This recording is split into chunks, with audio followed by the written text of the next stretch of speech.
7 macam perkara yang merusak akidah dan keimanan, merusak amal perbuatan yang sudah kita kerjakan, merusak sendi-sendi kehidupan sosial, pendek kata merusak segala hal di dalam kehidupan kita. Jauhilah olehmu 7 macam perkara yang merusak. Yang pertama, asyirku billah, menyekutukan Allah subhanahu wa ta'ala. Agama dimulai dari keyakinan, maka kehancuran agama selalu dimulai dari kehancuran keyakinan, iman atau akidah yang dimiliki oleh seseorang. Dan untuk menghancurkan nilai-nilai iman yang kita miliki ini, orang rasanya tidak akan menghantam kita dengan peluru kendali, orang tidak akan mengirimkan nuklir ke sini, orang tidak juga akan mengirimkan satuan militernya ke sini. Untuk menghancurkan nilai-nilai iman, dibanjiri kita dengan paham-paham yang merusak dan mendangkalkan akidah, baik ia bernama materialisme, baik ia bernama sekularisme, baik ia bernama banjirnya maksiat dan munkarat, baik ia bernama banjirnya peradaban dan kebudayaan yang menghancurkan moral daripada anak-anak kita. Sedikit demi sedikit melenturkan dan melunturkan nilai-nilai keimanan kita, untuk kemudian pada waktunya nilai iman itu akan bertukar dan berganti menjadi nilai syirik kepada Allah subhanahu wa ta'ala. Atau pada sisi lain, menjadikan yang selain Allah sebagai tujuan akhir daripada kehidupan kita. Sedangkan kita sama-sama maklum bahwa di dalam pandangan agama Islam, dosa yang tidak berampun, dosa yang terbesar, termasuk dalam kategori bapak moyangnya dosa, tidak lain adalah syirik, yakni menyekutukan Allah subhanahu wa ta'ala. Pola penghancuran iman ini memang berstrategi. Ditawarkan kita kepada paham materialisme, paham kebendaan, di mana otak menempati urutan sebagai ranking pertama, Tuhan jatuh pada urutan kedua. Lalu menyusul kepada paham sekularisme, Allah dipisahkan dari seluruh kegiatan hidup ini, untuk pada gilirannya menjadikan yang selain Allah sebagai tujuan akhir daripada seluruh kegiatan hidup kita. Oleh karenanya, kewajiban menjaga nilai-nilai iman ini merupakan kewajiban yang mulia tetapi berat, tidak hanya untuk kita, tetapi juga bagaimana mewariskannya kepada anak-anak kita, generasi yang akan datang. Orang-orang tua bijaksana yang diceritakan di dalam Al-Quran, kalau sudah berpikir tentang anak-anaknya, pertanyaan yang paling mereka risaukan ialah, ma ta'buduna min ba'di. Anakku, kalau pada satu saat aku, ayahmu sudah tidak ada lagi di dunia ini, meninggalkan kamu semua, ma ta'buduna min ba'di, apa yang akan kamu sembah nak? Jikalau sekarang ayahmu masih mau ke masjid, masih mau melakukan rukuk dan sujud, masih beribadah menyembah Allah subhanahu wa ta'ala, kalau orang tuamu sudah tidak ada, ma ta'buduna min ba'di, masihkah engkau mau datang ke masjid? Masihkah engkau mau rukuk dan sujud? Masihkah engkau mau menyembah Allah subhanahu wa ta'ala? Pertanyaan ini yang dipikirkan oleh Nabi Yakub kepada putra-putranya. Pertanyaan ini yang diteruskan oleh Nabi Ibrahim kepada anak-anaknya. Pertanyaan ini yang diwariskan oleh generasi ulama salafus saleh kepada para generasi berikutnya. Bagaimana kita generasi sekarang? Kita orang-orang tua sekarang bukan berfikir ma ta'buduna min ba'di, malah yang kita fikirkan ma ta'kuluna min ba'di. Kalau bapak tidak ada nanti kamu makan apa nak? Perkara kamu nyembah apa? Urusan nomor 18. Yang penting kamu nanti hidup bisa makan, nak. Maka kita sibuk mewariskan harta kepada anak-anak kita. Kita sibuk mewariskan kebun dan tanah kepada anak-anak kita. Kita sibuk mewariskan pabrik kepada anak-anak kita, sementara kita lupa mewariskan intan yang paling mahal, mewariskan mutiara yang paling berharga, yaitu nilai iman kepada Allah Subhanahu wa ta'ala. Alangkah baiknya apabila warisan harta, warisan tanah dan kebun, warisan rumah dan pabrik didasari lebih dahulu dengan mewariskan nilai iman kepada Allah Subhanahu wa ta'ala. Sebagai orang-orang tua, kita boleh bersedih kalau anak kita tidak mengerti komputer. Kita boleh bersedih kalau anak kita tidak mengerti matematika. Kita boleh bersedih kalau anak kita tidak mengerti bahasa Inggris. Tapi sewajarnya lebih bersedihlah kita orang tua jikalau mempunyai anak yang tidak kenal Allah sebagai Tuhannya, yang kemudian tidak mau rukuk dan sujud kepada Allah Tuhannya. Itulah kemalangan yang paling malang bila kita meninggalkan generasi yang tidak bertauhid kepada Allah Subhanahu wa ta'ala. Betapapun anak kita tidak ngerti komputer, saudara, paling-paling kerugiannya cuma kerugian dunia. Masuk dia ke alam barzakh, munkar nakir tidak akan sempat tanya kau belajar komputer apa tidak. Kumpul dia di padang mahsyar, malaikat juga tidak akan tanya matematikamu nilainya berapa. Yang ditanya kau kenal Allah, kau rukuk dan sujud kepadanya, kau pernah datang ke masjid. Oleh karena itu sekali lagi, menjaga nilai iman tidak hanya untuk kita, tetapi juga mewariskannya kepada anak-anak kita, generasi yang akan datang. Sungguh kemalangan yang paling besar apabila kita meninggalkan anak-anak kita. Mereka kita tinggalkan lemah ekonominya, itu tidak baik. Mereka kita tinggalkan lemah otaknya, itu pun akan membuat mereka tertinggal oleh yang lain. Tapi yang paling celaka, jikalau kita tinggalkan mereka dalam kondisi lemah imannya, rapuh akidahnya, tidak baik dan tidak betul keyakinan hidupnya. Oleh karena itu Nabi berpesan, jauhilah 7 perkara yang merusak. Yang pertama, syirik kepada Allah Subhanahu wa ta'ala, menyekutukan Allah baik dalam ucapan, dalam keyakinan ataupun dalam perbuatan. Ini perkara pertama yang termasuk 7 perusak besar di dalam kehidupan. Kalau sudah jatuh kita ke lembah syirik, bagaimanapun banyak kebaikan yang kita kerjakan, berjiwa sosial, bertangan pemurah, gemar menolong orang lain, kalau memang dasarnya syirik, maka seluruh kebaikan kita akan hancur, tidak akan ada nilainya dalam pandangan Allah Subhanahu wa ta'ala. Dalam pandangan manusia mungkin kita dicatat sebagai orang sosial, gemar menolong orang lain, tidak berpangku tangan melihat orang yang mendapat kesulitan. Tapi oleh karena dasarnya syirik, dasarnya tidak mentauhidkan Allah, maka seluruh nilai kebaikan yang kita kerjakan tidak akan ada nilainya dalam pandangan Allah Subhanahu wa ta'ala. Maka jagalah iman kita, jangan sampai dihinggapi penyakit syirik yang bagaimana kecilnya sekalipun. Sekali lagi, baik syirik dalam bentuk ucapan, syirik dalam bentuk keyakinan, sampai kepada syirik dalam bentuk perbuatan, kita berhindar kepada sifat-sifat yang sedemikian itu. Karena apa? Dalam satu ayat Quran Allah Subhanahu wa ta'ala menjelaskan, innallaha la yaghfiru ayyushraka bih wa yaghfiru ma duna dzalika liman yasha.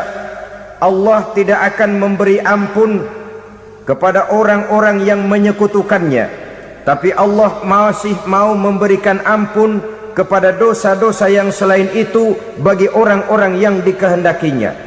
Dosa selain syirik, apabila kita bertaubat, Allah masih mau mengampuni.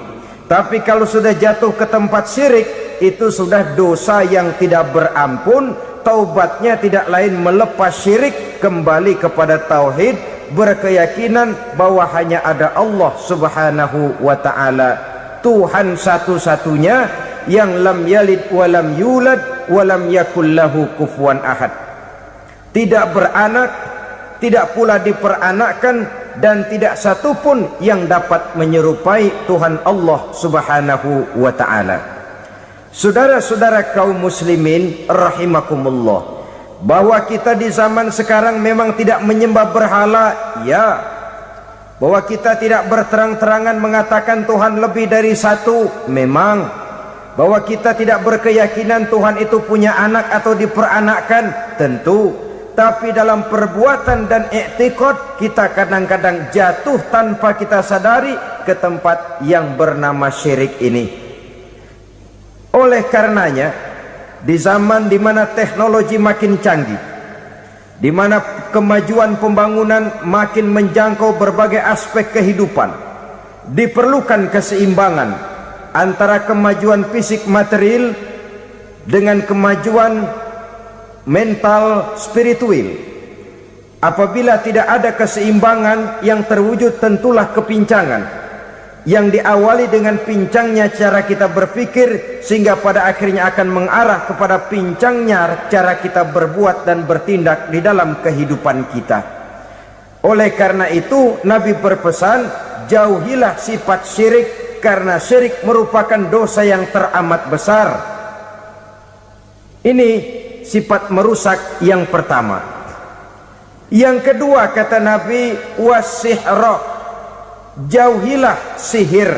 Sihir ini juga termasuk perkara yang merusak kehidupan.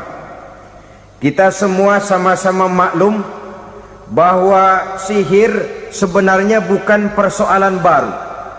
Sejak sebelum datang Islam, sihir itu sudah ada. Di zaman Yunani kuno, sihir ada. Di zaman Mesir kuno, di zaman Cina kuno, dan yang lain-lain yang serba kuno, sihir itu sudah ada. Bahkan para nabi pun, para rasul yang diutus oleh Allah Subhanahu wa ta'ala, senantiasa berhadapan dengan ahli-ahli sihir untuk menguji kebenaran dari misi yang mereka bawa. Sihir adalah perbuatan di luar kebiasaan yang bisa dikerjakan oleh ahlinya dengan bantuan jin atau setan. Hukum mempelajari sihir adalah haram, mengamalkannya lebih haram lagi. Sebab itu saudara-saudara, sihir merupakan perbuatan merusak yang harus kita jauhi. Ciri-ciri daripada perbuatan sihir, pertama, ia mengandung tipuan, bayangan khayal. Di zaman Nabi Musa misalnya, orang melihat tambang-tambang itu seperti ular. Nabi Musa melayangkan tongkatnya menjadi ular-ular besar yang memakan ular-ular kecil ciptaan tukang-tukang sihir Fir'aun tadi. Lalu sihir bisa terjadi dengan bantuan jin kafir atau setan. Kemudian ciri yang ketiga, sifatnya halus dan tersembunyi. Taruh kata ada seorang ahli sihir yang mempergunakan ayat-ayat Quran sebagai jompa-jampe, sebagai baca-bacaan, itu cuma sekedar kedok. Tujuannya tidak lain menjadikan agama sebagai ketok untuk membenarkan cara yang dimurkai oleh Allah Subhanahu wa ta'ala.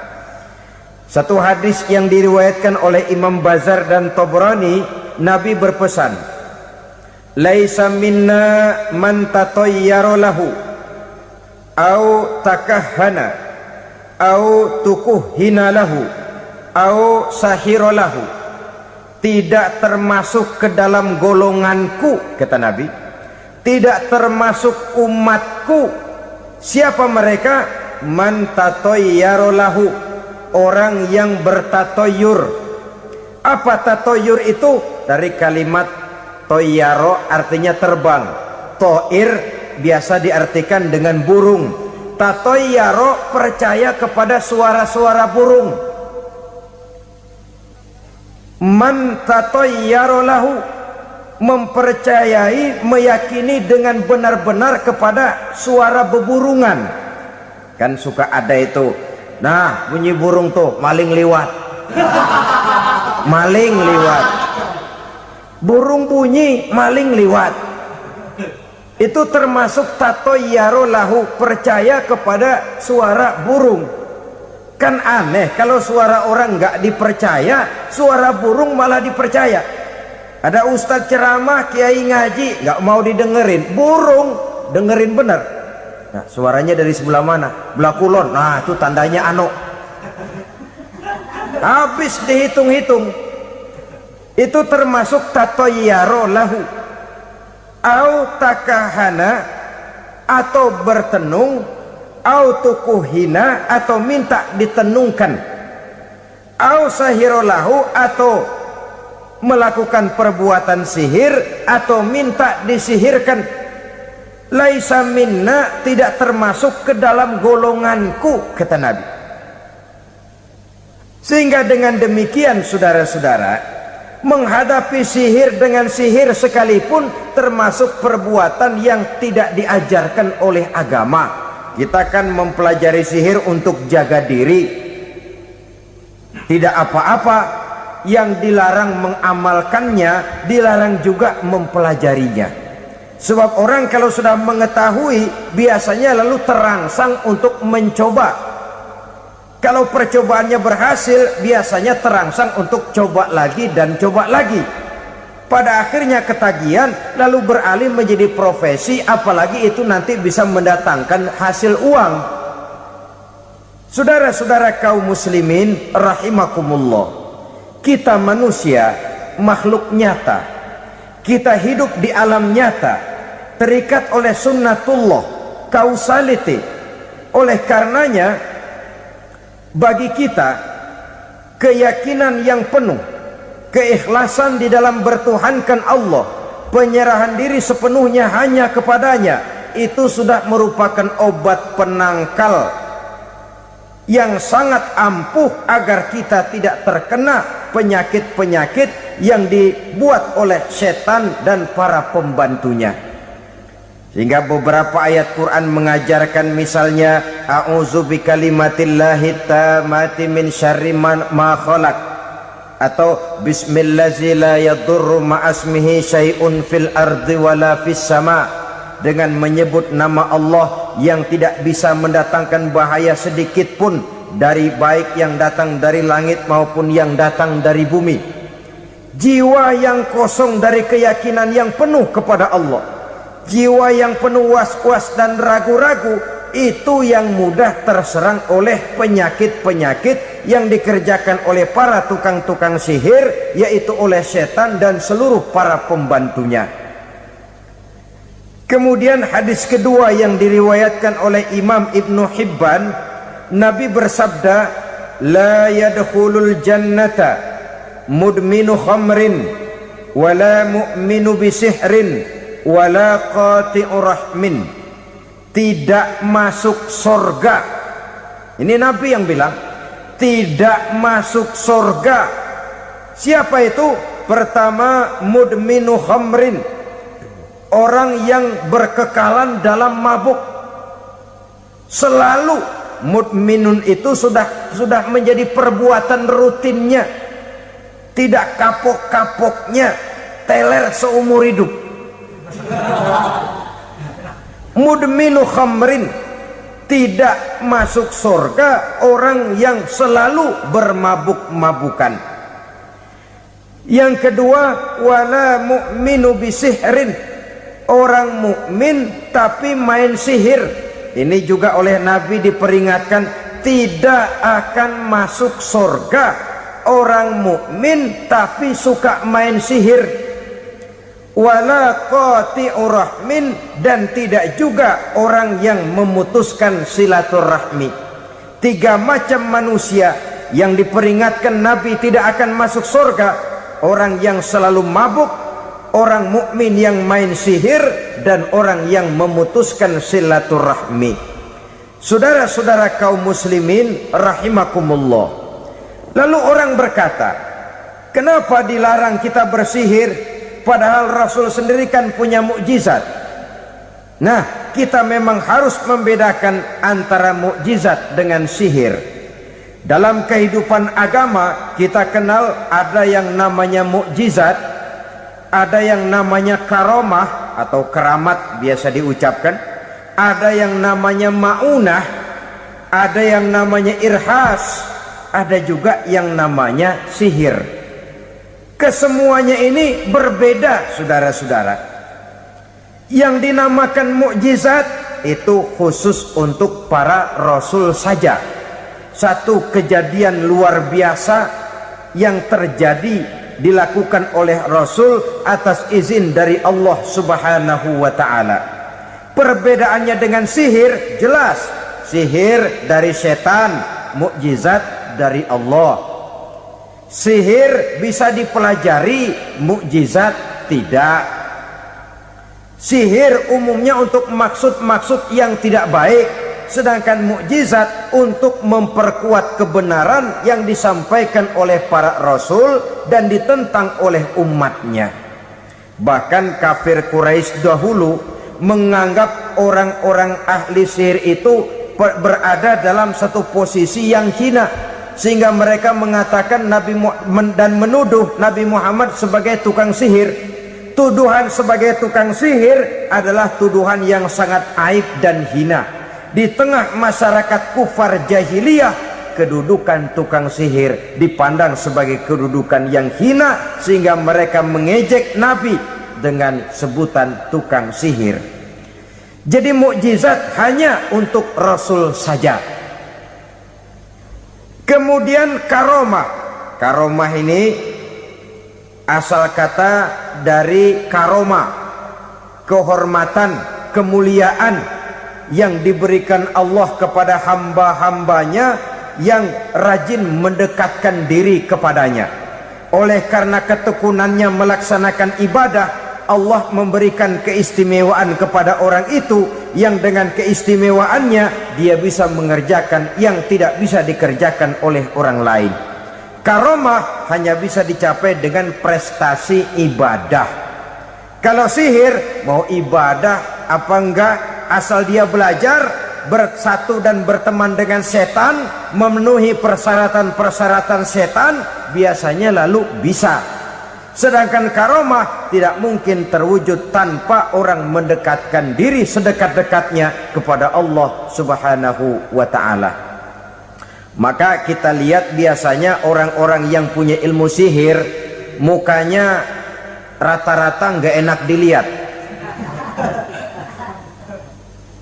Kumuh, jauh dari air wudhu, jauh dari sujud kepada Allah, malah berteman dengan setan, menjadi pelayan-pelayannya setan. Saudara-saudara, adapun maunah, keistimewaan yang diberikan Allah kepada hamba-hambanya yang belum sampai kepada tingkat wali, tapi orang itu lebih banyak kebaikannya daripada kesalahannya. Umpamanya, saudara jalan bertiga di pinggir jalan, saudara ada pada posisi di tengah, lalu bertiga ini ketabrak mobil. Menurut perhitungan saudara mati lebih dahulu, tapi terjadi hal yang aneh, dua teman saudara mati, saudara malah cuma luka dan lecet sedikit saja. Apa itu? Kalau kita lebih banyak kebaikannya daripada kesalahannya, itu yang dinamakan maunah, pertolongan yang diberikan Allah kepada hamba-hambanya yang lebih banyak kebaikannya daripada kesalahannya. Sedangkan yang dinamakan irhas, kejadian luar biasa pada diri seseorang pada waktu dia masih kecil, yang menunjukkan tanda-tanda keistimewaannya. Itu umumnya pada para nabi pada usia kecilnya sudah ada irhas, tanda-tanda istimewa. Jelas baik mukjizat, karomah, maunah maupun irhas berbeda dengan sihir. Sihir ini jelas saja merupakan bantuan dan persekutuan antara manusia dengan setan. Padahal setan, kata Allah dalam Al-Quran, innahu lakum aduwwum mubin, sesungguhnya setan bagi kamu adalah musuh yang sangat jelas. Saudara-saudara kaum muslimin rahimakumullah, di zaman sekarang dalam menghadapi beban kehidupan yang makin pelik, menghadapi stres yang tidak kunjung selesai, menghadapi persoalan-persoalan yang teramat berat, orang sering mencari jalan keluar kepada hal-hal yang menurut pendapatnya bisa meringankan beban moralnya itu.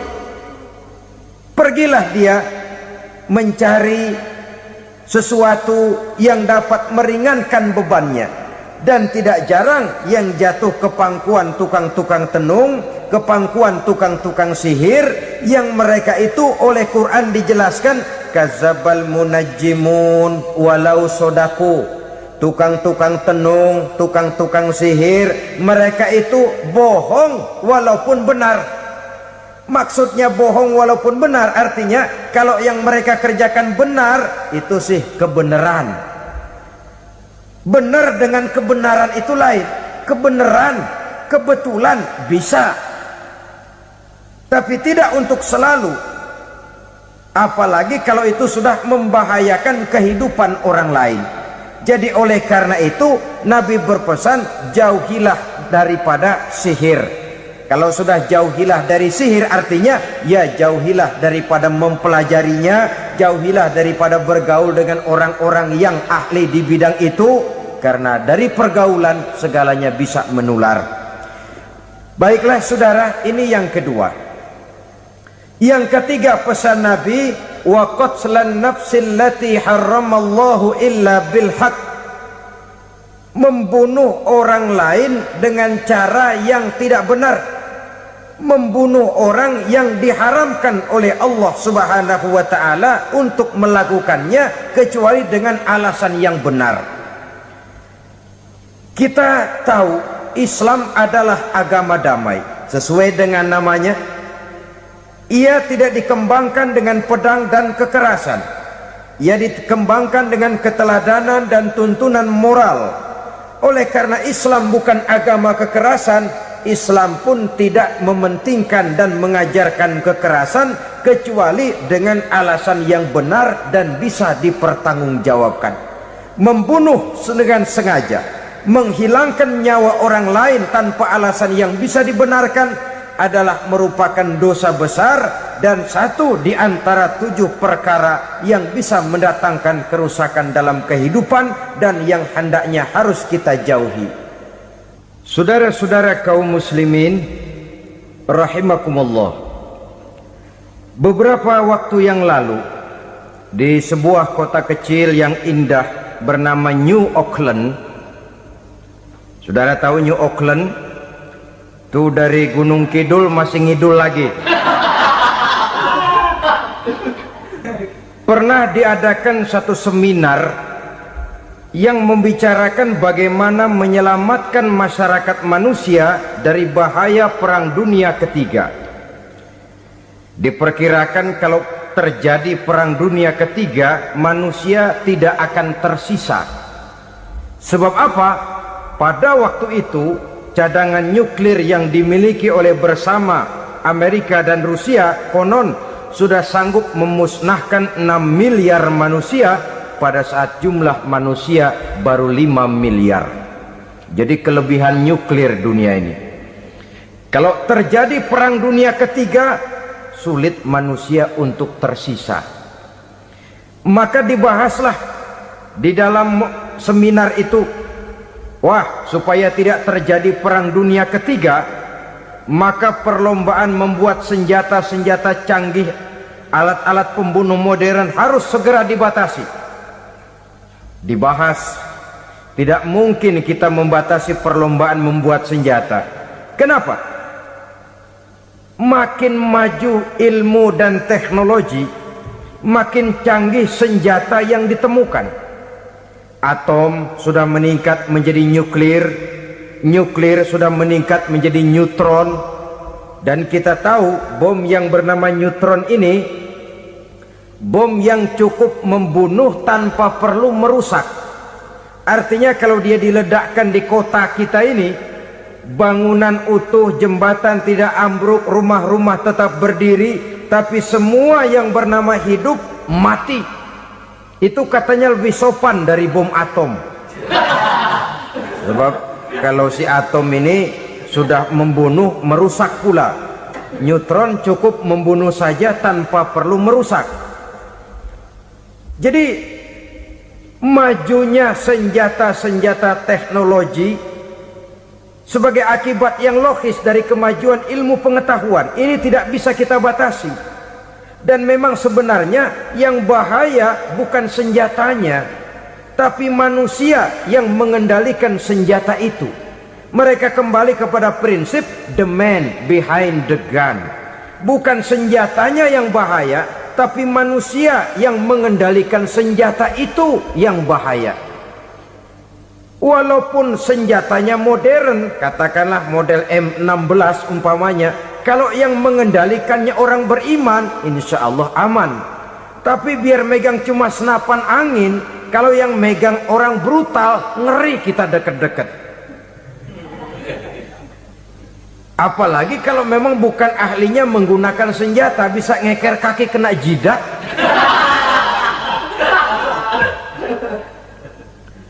Mereka kembali kepada prinsip lama yang tetap baru. Bukan senjatanya yang harus dibatasi, manusia yang mengendalikan senjata itu yang perlu dibicarakan. Nah, kalau begitu, agar manusia tidak mempergunakan senjata sewenang-wenang, apa yang harus kita lakukan? Ya, manusianya harus bermoral. Ya, tapi moral yang mana? Di dunia ini banyak ajaran tentang moral. Itu pun mudah saja. Di sini kan kita undang saja ahli dari berbagai agama untuk membicarakan konsep perdamaian menurut agamanya masing-masing. Baik, setuju itu? Setuju. Maka tampillah para ahli agama, mereka kembali kepada prinsip moral daripada konsep yang terkandung di dalam ajaran agama untuk menegakkan perdamaian. Mula-mula naiklah ahli dari agama Hindu, dibacakan konsep perdamaian menurut ajaran agama Hindu, bahwa untuk damai manusia harus meninggalkan nafsu keduniaannya, menempuh samsara dan sebagainya untuk mencapai nirwana, menjauhi kemegahan dan kemewahan dunia. Ini lalu dibahas, rasanya juga tidak mungkin ini. Kemudian dari agama Nasrani, bahwa untuk damai manusia harus menciptakan sifat kasih sayang. Kalau ditampar pipi kiri, berikan pipi yang kanan. Kalau diberikan selendang, berikan baju. Nanti orang kasihan, lalu dia tidak akan nampar lagi. Ketika ini dibahas, ternyata rasanya pun tidak mungkin bisa diterima. Karena apa? Di zaman sekarang orang ditampar pipi kiri, dikasih pipi kanan. Bukan kasihan, gemes. Damai belum tentu, bonyok udah jelas. Lalu ketika dibacakan konsep perdamaian menurut Quran, di mana disampaikan ayat wa jazaa'u sayyi'atin sayyi'atun misluha faman afa wa aslaha fa ajruhu 'ala Allah. Balasan terhadap satu kejahatan adalah kejahatan yang seimbang, tetapi barang siapa yang memberi maaf dan mencari jalan damai, itulah yang terbaik dan akan mendapat pahala dari Allah Subhanahu wa ta'ala. Kamu tidak salah ditampar pipi kirimu, tampar lagi pipi kirinya sekeras dia menampar pipi kirimu. Nanti orang tidak mau menampar kita karena dia tahu kalau dia tampar kita, dia akan menderita tamparan sekeras dia menampar kita. Akan terjadilah prinsip saling hormat menghormati, tidak saling ganggu, tidak saling usil, tidak saling jahil. Atas dasar ini perdamaian bisa ditegakkan. Mereka bisa menerima konsep ini, tapi kemudian seminar ditutup tanpa satu keputusan resmi. Kenapa? Terus terang mereka kagum dengan konsep Islam, tapi sentimen lama terhadap nilai-nilai Islam telah menutup mata mereka untuk menerima kebenaran dari ajaran Al-Quranul Karim. Saudara-saudara kaum muslimin rahimakumullah, kembali kita kepada persoalan pokok. Roh adalah dari Allah, dia akan kembali kepada Allah, milik mutlak dari Allah.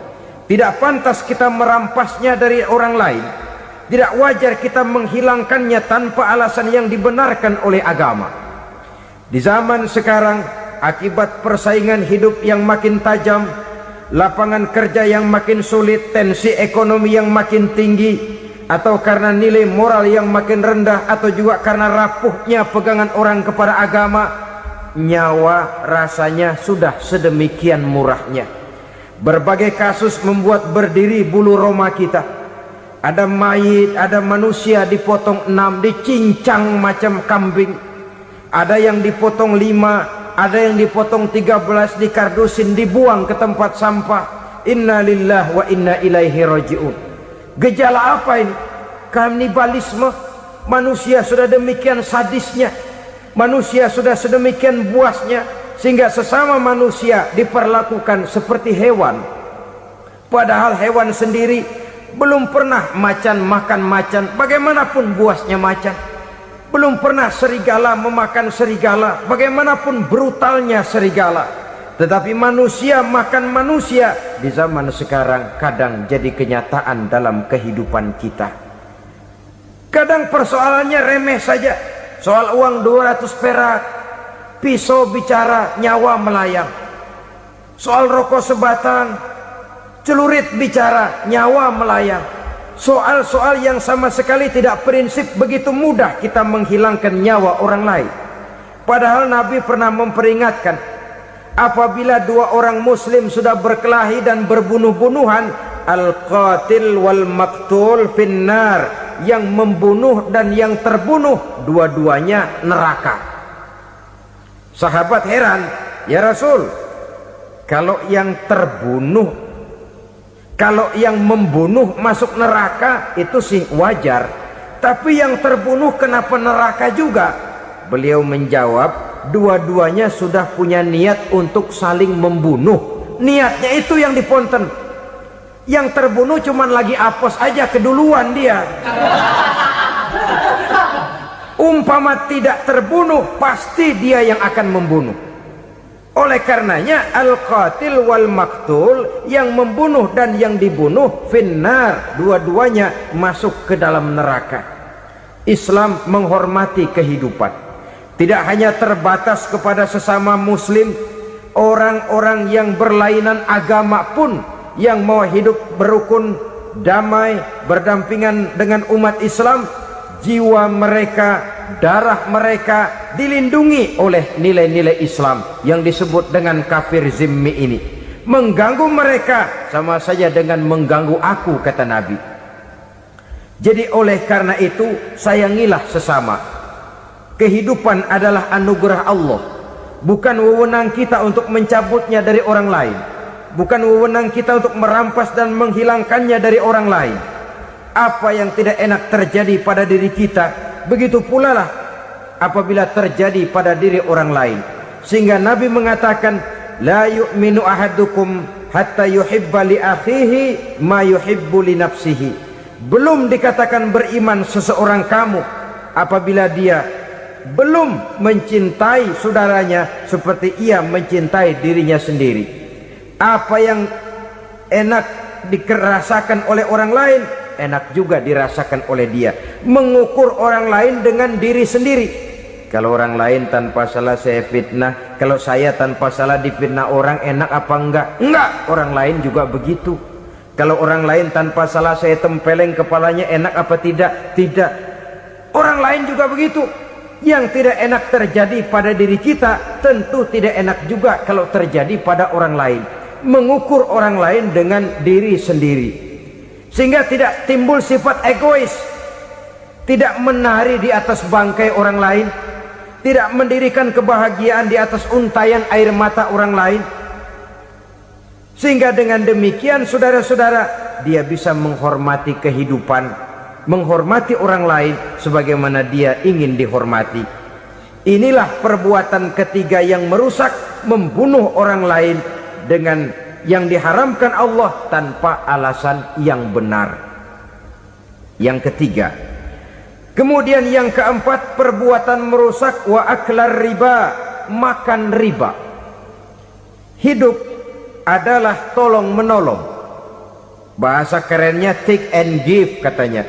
Saling memberi dan saling menerima. Nabi mengajarkan man kuraba kurbatan min kurabid dunya karaballahu lahu kurbatan min kurabi yaumal qiyamah wallahu fi aunil abdi madamal abdu fi auni akhihi. Siapa yang meringankan beban dari beban-beban yang dirita seseorang di dalam kehidupan dunia, Allah akan meringankan bebannya daripada beban-beban yang harus dipikulnya di hari kiamat nanti.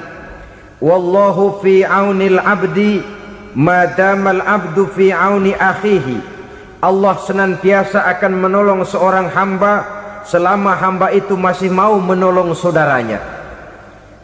Allah selalu akan menolong seorang hamba selama hamba itu masih mau menolong saudaranya. Apabila kita sudah berpangku tangan terhadap kesulitan orang lain, biasanya pun pada saat kita mendapat kesulitan, kita akan sulit juga memperoleh pertolongan. Nah, riba alias renten, kedoknya adalah menolong orang, tapi sama juga bulu buntutnya dilepas, palanya dicekek. Menolong orang pada akhirnya menjadi beban bagi seseorang, dan memang mencari orang-orang yang berada dalam posisi kesulitan. Biasanya di daerah-daerah di mana musim paceklik, jadi lapangan kerja sulit, sedangkan urusan perut tidak bisa ditunda. Akhirnya orang terjebak ke dalam rentenir, ke dalam riba, ke dalam renten. Bunga berbunga, sehingga satu saat jumlah bunganya bisa lebih besar dari jumlah pinjaman pokoknya. Kemudian kalau juga ternyata tidak bisa dibayar, rumah jadi taruhan. Memang rumah satu-satunya, begitu rumah ditarik mulain camping. Bukankah pada akhirnya akan mewariskan kesengsaraan? Oleh karena itu, kepada kita berusahalah jangan berhubungan dengan rentenir, jangan makan renten dan riba. Kepada mereka yang melaksanakan riba, walaupun mendatangkan keuntungan materi, tapi percayalah, harta yang didapat dengan jalan riba tidak akan membawa keberkahan. Manakala tidak membawa keberkahan, dia tidak akan mendatangkan ketenangan di dalam kehidupan kita. Oleh karenanya, memakan harta riba termasuk perbuatan yang merusak sendi-sendi kehidupan sosial, merusak kehidupan orang lain, merusak kehidupan masyarakat, tetangga, pergaulan, dan sebagainya. Yang kelima, wa akla malil yatim, memakan harta anak yatim dengan cara yang zalim. Nih, memang lezat. Anak yatim itu nggak tahu urusan apa-apa. Kita diamanahkan untuk mengurusinya. Kadang-kadang dibentuklah panitia penyantunan yatim piatu. Yatimnya mah tetap kelaparan, panitianya yang pada gendut.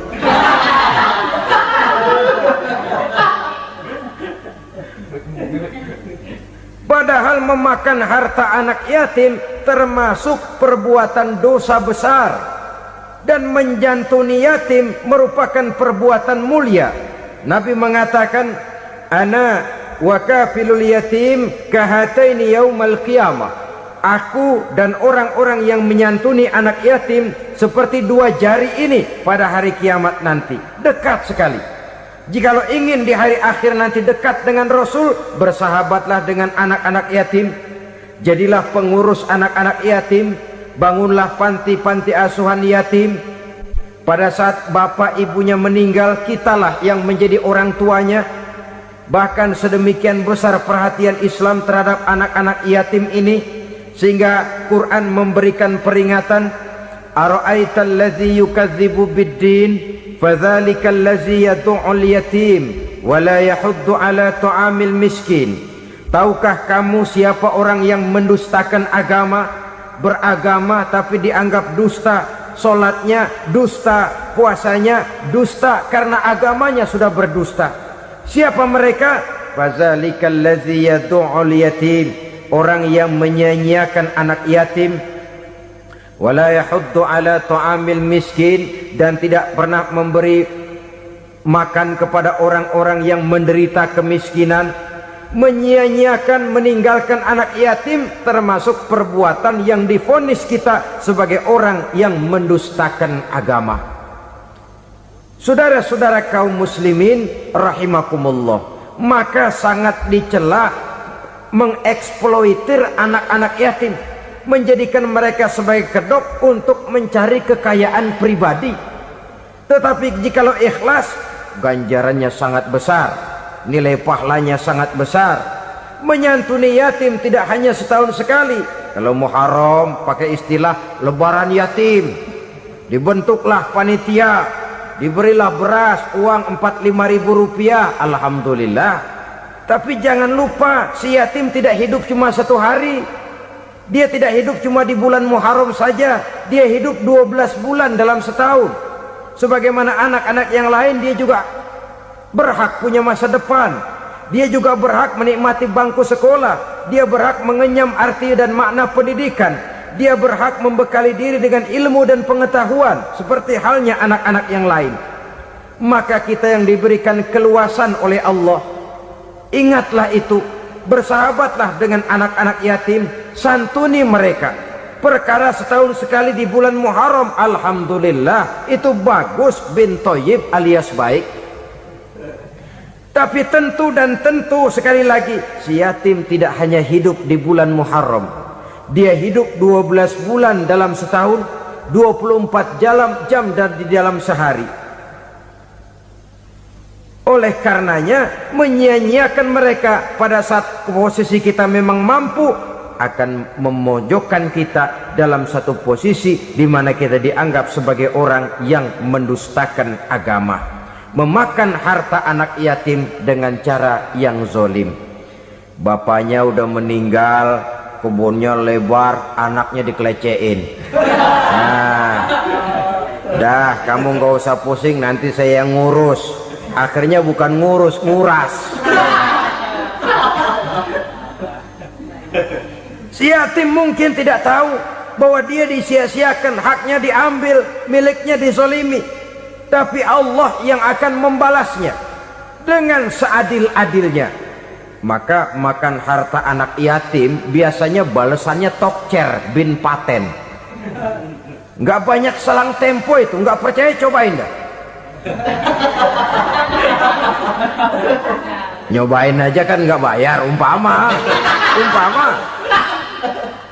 memakan harta anak yatim dengan cara yang zolim, ganjarannya biasanya kontan. Kenapa? Ratapan si miskin, untayan air matanya, jeritan kepedihan hatinya, membuka pintu langit, permohonannya diijabah, getaran hatinya didengarkan oleh Allah. Maka balasannya biasanya kontan, spontan, tidak menunggu waktu terlalu lama. Itu di dunia, belum lagi di akhirat nanti. Bukankah dalam riwayat Mi'raj diceritakan Nabi melihat di neraka itu orang perutnya sebesar rumah?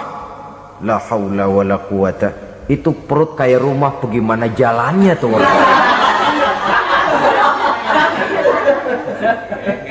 Dan memang gak jalan, diseret-seret oleh malaikat di neraka itu. Hancur perutnya, amburadul itu perut.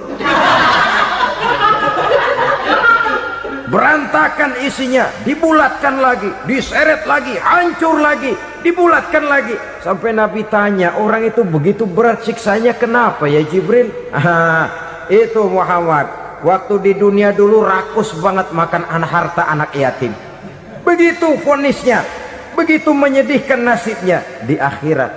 Tapi di dunia pun ketidakberkahan itu sudah membayangi kehidupannya. Oleh karena itu, kepada saudara-saudara yang mendapat titipan anak yatim, berbahagialah, karena semulia-mulia rumah adalah rumah yang di dalamnya ada anak yatim yang disantuni.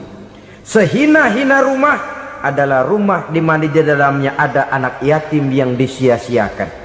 Begitu kata Nabi kita. Rumah yang paling mulia dalam pandangan Allah, rumah yang di dalamnya ada anak yatim yang disantuni. Rumah yang paling hina dalam pandangan Allah, rumah yang di dalamnya ada anak yatim yang nasibnya disia-siakan. Berbahagialah saudara apabila menjadi penyantun anak-anak yatim, pelindung mereka, sehingga mereka mempunyai masa depan sebagaimana anak-anak lainnya. Rasulullah sendiri sedemikian peka terhadap keadaan anak-anak yatim karena beliau sendiri memang mengalami umur 6 bulan dalam kandungan ibu, beliau sudah ditinggalkan oleh ayahnya. Pada saat berusia 6 tahun ibu sudah meninggal. Yatim piatu dalam usia di mana beliau sedang perlu belas kasih seorang ibu dan pengertian seorang bapa. Kepekaan itu lalu timbul, bahkan kemudian sampai kepada beliau berkata, aku dan orang yang menyantuni anak yatim seperti jari tengah dan jari telunjuk di hari akhirat nanti. Sedemikian dekatnya. Baiklah ya, jadi yang kelima, memakan harta anak yatim. Jauhi karena ini perbuatan yang merusak. Yang keenam, watawalli yaumaz zahfi, melarikan diri pada hari pertempuran. Apa ini? Khianat, tidak konsekuen dengan konsep perjuangan. Pada mulanya keras benar teriak berantas korupsi, ganyang korupsi, cuma karena belum dapat giliran. Begitu dia naik dapat kesempatan, korupsinya lebih edan dari yang diteriakinya. Ini termasuk tawalli yaumaz zahfi, berpaling pada hari peperangan. Di saat menghadapi musuh, kalau belum kelihatan musuh, teriaknya nyaring bener. Jangan takut demi kebenaran sampai titik darah yang paling penghabisan. Musuh belum kelihatan. Begitu musuh sudah kelihatan, paling dulu lari ke belakang. Kalau diajak berjuang ada saja alasannya. Sehingga Quran memberikan peringatan kepada kita semua. Mengapa kamu ini berat? Kalau sudah diajak berjuang di jalan Allah, kakimu seperti terhunjam berakar di perut bumi. Berat untuk melangkah berjuang. Lari dari pertempuran tidak konsekuen dengan konsepsi perjuangan. Mau enaknya saja dalam kondisi yang sulit lalu berpangku tangan. Ini termasuk ciri munafik yang di dalam Al-Quran disindir dengan bahasa kullama adha'a lahum masyaufi wa iza azlama alaihim qamu. Waktu terang mereka jalan, giliran gelap mereka mandek. Artinya, maksudnya kalau giliran ada untungnya aja rame-rame teriak Islam, tapi begitu diminta berjuang, dituntut berkorban, rame-rame mundur. Waktu dilihat di Islam ada untungnya, rame-rame teriak Islam. Pak, saya Islam banget, Pak. KTP saya Islam, Pak. Pokoknya Islam banget dah. Tapi ketika diminta berjuang, dituntut sedikit berkorban, rame-rame mengundurkan diri. Tahun 65 PKI berontak. Waduh, waktu itu jadi orang Islam untung itu. Nggak dikejar-kejar, aman. Masjid rame, masjid, mobil-mobil mewah parkir di depan musola dan masjid. Kenapa? Waktu itu asal udah ke masjid aman. Islam selamat, untung. Tapi begitu keadaan aman, yang parkir di musola sepeda butut melulu.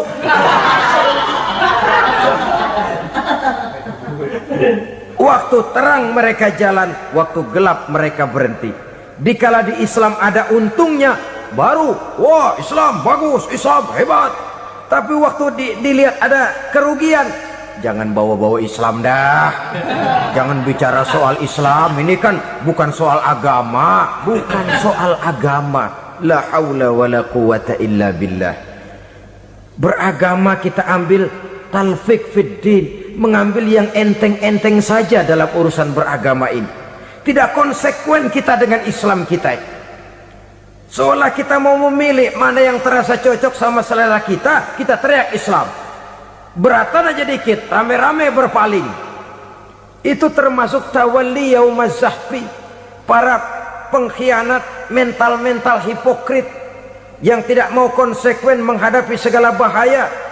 Itu termasuk perbuatan yang merusak. Kenapa? Kalau cuma dia saja yang lari, mungkin tidak jadi soal. Tapi larinya ini akan mempengaruhi orang lain. Nah, pengaruhnya itu yang dicegah. Sebab kalau satu sudah mulai lari, yang lain mulai ngelirik. Ketika yang dilirik kemudian tidak ada reaksi, dia akan ikut lari. Artinya apa? Seorang muslim harus konsekuen dengan konsep perjuangannya, dengan keyakinan keagamaannya, dan tidak memilih yang enak-enak saja di dalam kehidupan beragama. Lari dari pertempuran, bermental khianat, mengkhianati agama, merupakan satu di antara sifat yang merusak. Terakhir saudara, wa qazfal muhsanatil ghafilatil mu'minat, menuduh perempuan baik-baik yang tidak tahu menau tentang tuduhan yang dituduhkan kepadanya, menuduh perempuan mukmin yang baik-baik yang tidak tahu menau tentang tuduhan yang dilakukan kepadanya. Fitnah lebih bahaya daripada pembunuhan. Orang yang tidak salah bisa hancur namanya, orang yang berniat baik bisa ambruk perjuangannya oleh karena fitnah. Sehingga dikatakan al fitnatu asyaddu minal qatli, fitnah lebih bahaya daripada pembunuhan. Maka memfitnah ini termasuk satu dosa di antara 7 hal merusak yang harus kita jauhi semampu kita, semampu-mampunya. Mengupayakan sebisa-bisanya jangan sampai terjebak ke dalam hal yang demikian. Nah, saudara-saudara, inilah saja pertemuan kali ini. Mudah-mudahan ada manfaatnya. Semoga Allah memberikan kekuatan zahir dan batin kepada kita untuk bisa menjauhi 7 perkara yang merusak ini. Selalu berusaha menyimpan sesuatu yang bisa membawa manfaat, baik untuk dirinya, untuk anak cucunya, maupun untuk keluarganya, untuk masa kini dan masa depannya. Kadang simpanan itu berbentuk uang, kadang berupa tanah, lain saat berbentuk pabrik, dan lain sebagainya. Sementara masa depan yang paling pasti adalah akhirat. Jika untuk masa depan dunia kita rela memeras keringat, membanting tulang, pergi pagi dan pulang petang, menyimpan uang, menyimpan tanah, menyimpan pabrik, pernahkah kita merenung jika satu saat kiamat datang, kita dibangkitkan dari kubur masing-masing, berdiri di padang mahsyar untuk mempertanggungjawabkan seluruh kegiatan hidup kita di dunia ini, lalu kita akan menuju ke alam akhirat. Sudahkah kita mempunyai simpanan untuk akhirat kita?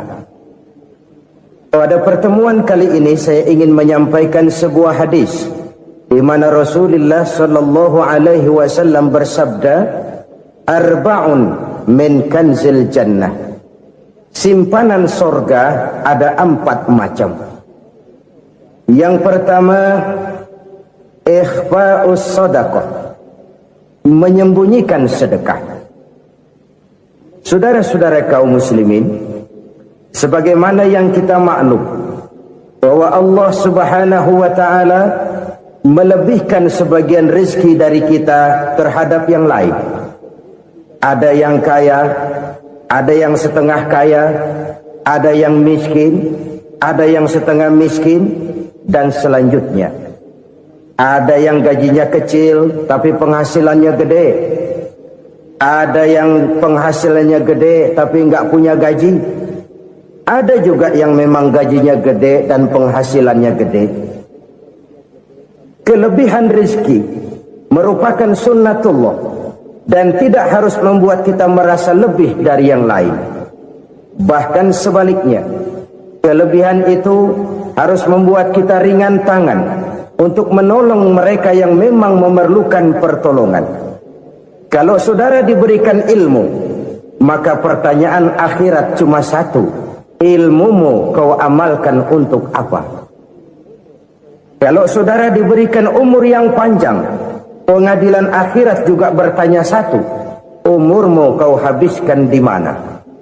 Tapi kalau saudara diberikan harta, pengadilan akhirat akan bertanya 2: hartamu kau dapat dari mana, kau belanjakan kemana. Dari mananya ditanya, dan kemananya juga ditanya. Oleh karena kita akan dimintakan pertanggungan jawab, maka amanah yang bernama harta ini harus kita gunakan dengan sebaik-baiknya.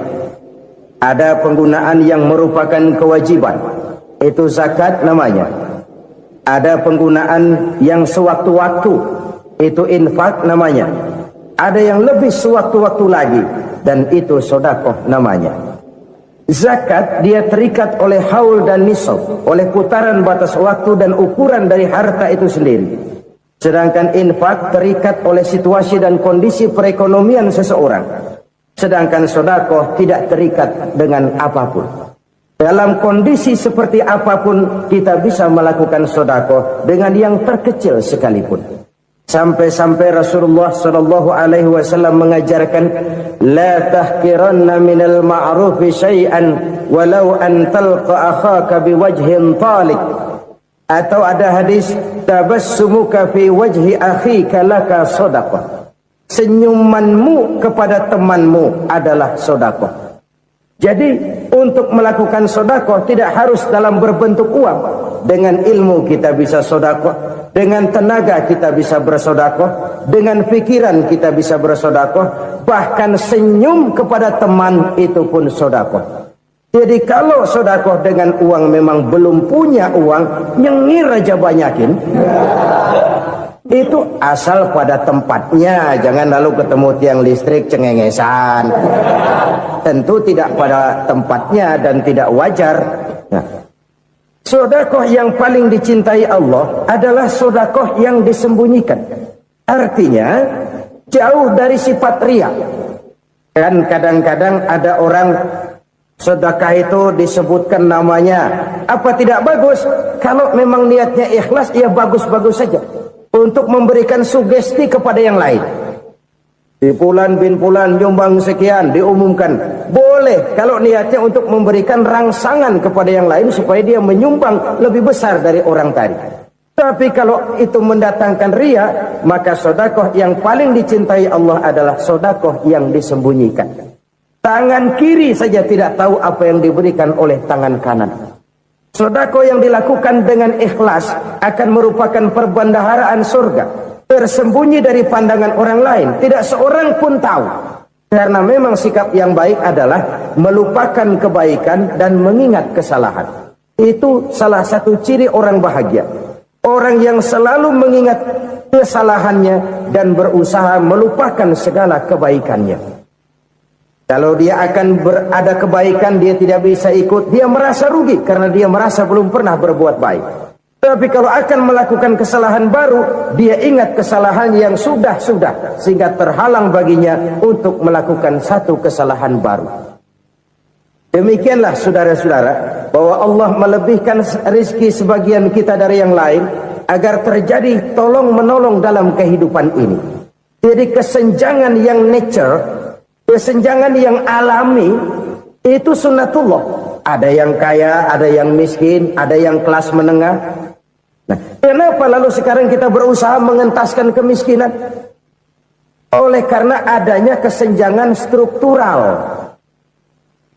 Kalau yang kaya bisa semakin kaya, kenapa yang miskin tidak bisa naik jadi ikut sedikit kaya? Sebab pada dasarnya Islam adalah agama yang sejak turunnya sudah berupaya memerangi kemiskinan. Bahkan dikatakan kemiskinan itu mendekatkan kepada kekufuran. Orang kalau miskin udah dekat banget sama kafir. Gampang menjadi kafir. Berapa banyak saudara-saudara kita yang oleh karena soal perut, oleh karena soal materi, terpaksa meninggalkan dan menanggalkan akidahnya. Menjual petunjuk yang diberikan Allah dengan kesenangan dunia yang cuma sebentar ini. Na'udzubillah, thumma na'udzubillah. Jadi makin kita sembunyikan satu sedekah, semakin banyak perbendaharaan kita di surga. Sedekah yang paling dicintai Allah adalah sedekah yang disembunyikan. Malahan ada seorang sufi, dia punya kebiasaan kalau pergi sholat Jumat dia bawa uang, itu uang dia taruh di bawah tikar masjid. Dia niat sedekah kepada siapa saja yang nemuin itu duit. Maksudnya apa? Supaya yang nemuin nggak tahu siapa yang punya duit. Demikian dia saking ingin menyembunyikan sedekahnya. Karena sifat ria itu bisa memakan amal kita sendiri. Ria itu termasuk menyebut-nyebut kebaikan kita. Orang yang suka nepuk dada, sedikit-sedikit ngitungnya kalau nggak gua.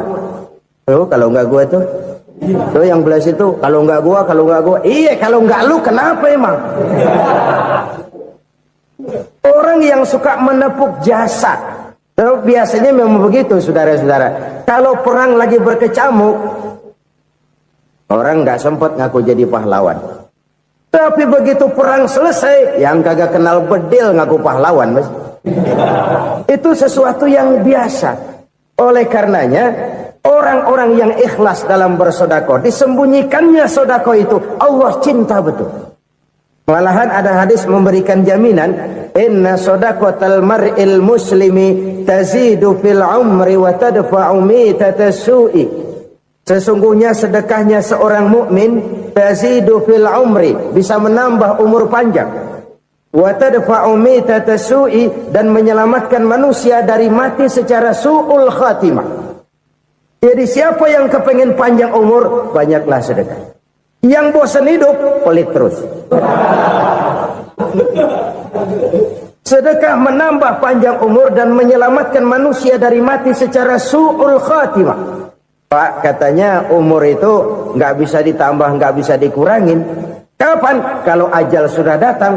Wa idza jaa ajaluhum la yastakhiruna sa'atan wa la yastaqdimun. Kalau ajal datang tidak bisa dimajukan, tidak bisa dimundurkan. Itu kalau ajal sudah datang. Tidak bisa lagi umur ditambah dikurangi, sudah datang.